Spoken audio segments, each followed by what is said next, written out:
السلام عليكم. الكيكه ديال اليوم هذه هي المكونات اللي غادي نستعملوها. ما تركزوش معها بزاف، كلشي غتلقاوه في صندوق الوصف. غادي نحتاجو اولا غادي نستعمل 3 ديال البيضات، غادي نضيف عليهم سكر سنيده وكذلك ساشي ديال السكر فاني وتنضربوا مزيان هاد المكونات مع بعضياتها. ممكن تستعملوا الطراب اليدوي اولا الطراب الكهربائي. تنضربوا مزيان حتى تيبدا يتغير الشكل ديال البيض بشكل تدريجي. غادي نضيف من بعد كاس ديال القشطه الطريه، ممكن تعوضوه بكاس ديال الحليب اولا كاس ديال دانون. غادي نضيف كذلك كاس ديال الزيت وغادي نستمر في التطراب، ومن بعد غادي ندوز باش نضيف الطحين. وبالنسبه للعبار راه تيكون بنفس الكاس، كاس العنبه. الا استخدمتوا الكاس ديال دانون، الا درتو دانون بلاصه الحليب تعبروا بالكاس ديال دانون. وبالنسبه للطحين راه تنحتاجوا ما بين 2 كيسان ونص حتى ل3.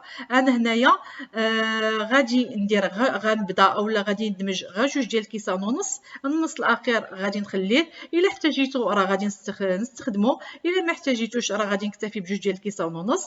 غادي نضيف الخميره الكيماويه موازن 11 غرام، وتنبقاو نضيفو في الطحين ديالنا شويه بشويه، ما تنضيفوش مره واحده باش ما يتكركبش لينا ويتحبب ويلصق لينا في التحت ديال الزلافه.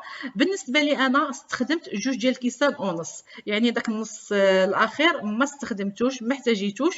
هاد العمليه هادي تتحكم فيها النوع ديال الدقيق اللي غادي تخدموا به وكذلك الحجم ديال البيض. فكما قلت لكم انا راه احتاجيت غير 2 ديال الكيسان ونص. فصافي من بعد ما جهزت الكيكه ديالتي اولا جهز الخليط ديال الكيك، غادي نصبو في المول اللي تيدخل للفران. الفران تنسخنوه على درجه حراره 170. المده ديال الطهي ما بين 30 حتى 35 دقيقه. المده تختلف من فران للثاني، عليها خاصكم تقلبوا الكيكه ديالتكم. فصافي غادي نخلي الكيكه ديالتي تبرد وغادي ندوز نحضر الشكلاط اللي غادي ندوبو في شويه ديال الحليب. انا هنايا راه عندي غير شويه ديال الشكلاط وواحد 4 كاس ديال الحليب.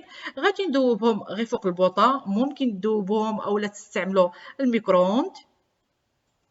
وبالنسبه للمكونات كما قلت لكم ما تركزوش معاها، راه كلشي غادي نخليه لكم بالتفصيل في صندوق الوصف. راه حتى الحجم ديال البيض اللي استعملت غادي نخليه لكم في صندوق الوصف.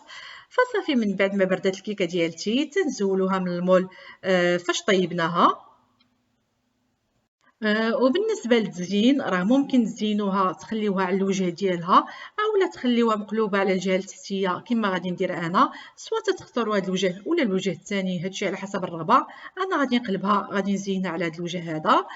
وصافي راه الشكلاط والحليب راهم صافي راه داب ليا الشكلاط مع الحليب كما تتشوفوا. غادي ناخذ واحد المعلقه تنديروا واحد التقيبات وتنبقاو نعمروها بالشكلاط، اولا تاخذوا واحد الباي اون باي وتتبقاو ديروا واحد الثقوب بهذا الشكل هذا، وتتبداو تعمروا دوك التقيبات بالخليط ديال الشكلاط وديال الحليب.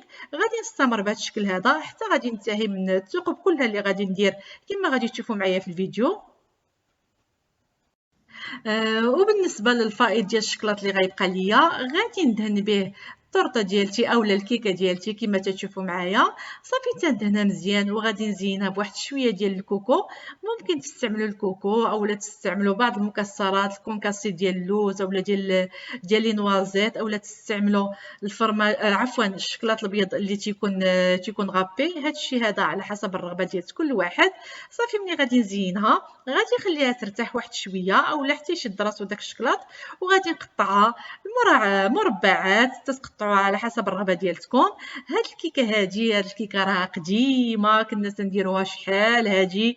من بين الكيكات الزوينه الرائعه والسهله واللي كانت محبوبه بزاف في الطفوله ديالتي. تنتمنى الكيكه ديال اليوم تعجبكم وتجربوها ان شاء الله. بطلاتي اللي تيبقاو للنهايه ما تنساوش الاشتراك في القناه. عندكم اي تساؤل اي حاجه بغيتوا تعرفوها خليوها لي في التعاليق. شكرا والى اللقاء في فيديو مقبل.